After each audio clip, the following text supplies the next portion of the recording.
دوستو، لوگوں کو اپنا گرویدہ بنانے کے طریقے سیکھنے کے لیے اس ویڈیو کو دیکھنے کی زحمت کیوں کی جائے؟ اس زمن میں دنیا کے سب سے بڑے ماہر کے طریقہ کار کو کیوں نہ دیکھا جائے؟ اور وہ کون ہے؟ آپ کل ہی گلی میں اس سے دو چار ہو سکتے ہیں۔ آپ ابھی اس سے 10 گز کے فاصلے پر ہوں گے کہ وہ اپنی دم ہلانا شروع کر دے گا۔ اگر آپ ٹھہر کر اسے تھپکی دے دیں گے تو وہ فرط مسرت سے پھولا نہیں سمائے گا۔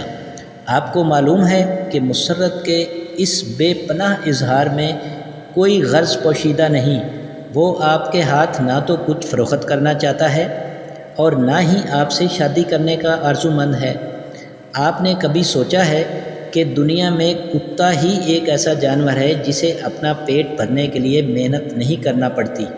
مرغی کو انڈے دینا پڑتے ہیں، گائے کو دودھ دینا پڑتا ہے اور بلبل کو گانا گانا پڑتا ہے، لیکن کتا صرف آپ سے اظہار محبت کر کے اپنی روزی کما لیتا ہے۔ ڈیل کارنیگی، جو امریکی مشہور مصنف ہیں، وہ کہتے ہیں کہ میں 5 سال کا تھا کہ میرے والد 2 روپے میں میرے لیے ایک چھوٹا سا زرد رنگ کا پلا خرید کے لائے۔ میں نے اس کا نام پٹی رکھ دیا۔ وہ میرے بچپن کے دنوں کی مسرت اور روشنی تھا۔ ہر روز شام کو وہ ہمارے گھر کے آنگن میں بیٹھ جاتا اور اپنی خوبصورت آنکھوں سے ٹک ٹکی باندھ کر دیکھنا شروع کر دیتا۔ جو ہی وہ میری آواز سنتا یا مجھے کھانے کی پلیٹ تھامے دیکھتا تو گولی کی طرح بھاگا آتا۔ پہاڑی پر دوڑ دوڑ کر چڑھتا، اس کی سانس دھونکنی سی چلتی، خوشی سے پھدک پھدک کر مسرت سے دیوانہ وار ہو کر بھونک بھونک کر میرا استقبال کرتا۔ پٹی 5 سال تک متواتر میرا ساتھی رہا۔ پھر ایک رات، مجھے وہ غم انگیز رات کبھی نہیں بھولے گی، وہ میری آنکھوں کے سامنے 10 قدم کے فاصلے پر تڑپ کر سرد ہو گیا۔ اس پر بجلی گر پڑی۔ پٹی کی موت میرے بچپن کا بہت بڑا المیہ تھی۔ ایک دفعہ ڈیل کارنیگی کہتا ہے کہ میں نے پٹی کو مخاطب کرتے ہوئے کہا، اے پٹی، تم نے فلسفے پر کبھی کوئی کتاب نہیں پڑھی تھی، تمہیں اس کی ضرورت بھی نہیں تھی۔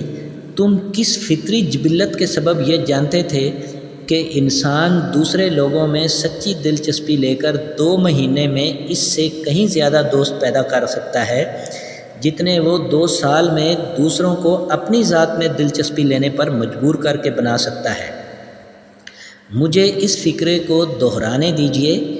انسان دوسرے لوگوں میں سچی دلچسپی لے کر 2 مہینے میں اس سے کہیں زیادہ دوست پیدا کر سکتا ہے جتنے وہ 2 سال میں دوسروں کو اپنی ذات میں دلچسپی لینے پر مجبور بنا سکتا ہے۔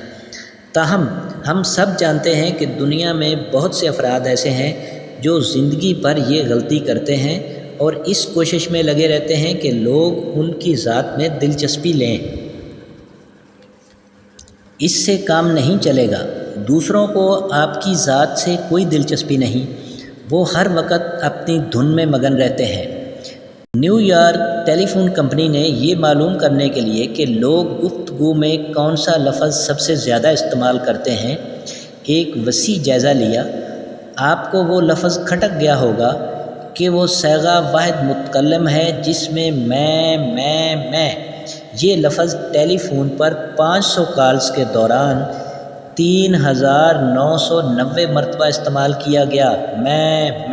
میں جب آپ اپنی گروپ فوٹو کو دیکھتے ہیں تو سب سے پہلے آپ کی نظر کس تصویر پر جاتی ہے؟ اگر آپ کا خیال ہے کہ لوگوں کو آپ کی ذات سے دلچسپی ہے تو اس سوال کا جواب دیجیے۔ اگر آپ آج رات انتقال کر جائیں تو کتنے لوگ آپ کے جنازے میں شریک ہوں گے؟ اور شریک ہونے والوں میں سے اگر وہ لوگ نکال دیے جائیں جو آپ کی برادری سے تعلق رکھتے ہیں تو باقی کتنے لوگ ایسے ہوں گے جو محض آپ کی وجہ سے اس اجتماع میں شریک ہوئے ہوں گے؟ لوگ آپ میں کوئی دلچسپی نہیں لیتے جب پہلے خود آپ ان میں دلچسپی نہیں لیں گے۔ اس لیے براہ کرم آپ لوگوں کو متاثر کرنے کی کوشش نہ کریں، بلکہ لوگوں کے ساتھ سچی محبت کریں، ان سے پیار کریں اور ان میں دلچسپی لیں۔